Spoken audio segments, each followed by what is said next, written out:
শিল্পাঞ্চল গাজীপুরের শ্রীপুর উপজেলায় যেদিকে চোখ যায় শুধু কলকারখানা, নেই প্রকৃতির মাঝে হারিয়ে যাওয়ার তেমন কোনো আয়োজন। তাই তো অবসর কাটাতে লবলঙ্গ নদের তীরে ছুটে আসছেন দর্শনার্থীরা।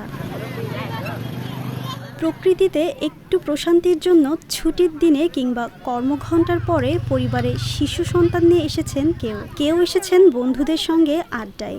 এভাবেই মানুষের ভিড় জমেছে নদীটির তীরে। কারণ এটা হলো একটা প্রাকৃতিক সৌন্দর্য, কারণ এটা হলো বাংলাদেশে যদি এরকম যদি আরো কোনো হয় তাহলে পরবর্তীতে আরো অনেক মানুষ যাইতে পারে। এখানে দেখতে পাচ্ছেন আপনারা অনেক মানুষ আসছে। ভালো একটা ছুটির দিন হতে পারে, এখানে ভালো একটা ছুটি কাটানোর জন্য ভালো একটা দিন হতে পারে। এখানে আসছি, অনেক ভালো লাগতেছে, মন খারাপ থাকলে মন ভালো হয়ে যাবে এবং উৎসাহিত হবে অনেক। শরৎকাল এলেই সাদা রঙের কাশফুলের সমারোহ দেখা যায় দেশের বিভিন্ন প্রান্তে। তারই ধারাবাহিকতায় লবলঙ্গে তীর ঘেঁষে বেড়ে উঠেছে কাশফুলের বাগান। এখানে প্রকৃতির মাঝে খানিকটা প্রশান্তির খোঁজে মানুষের এমন আনাগোনা।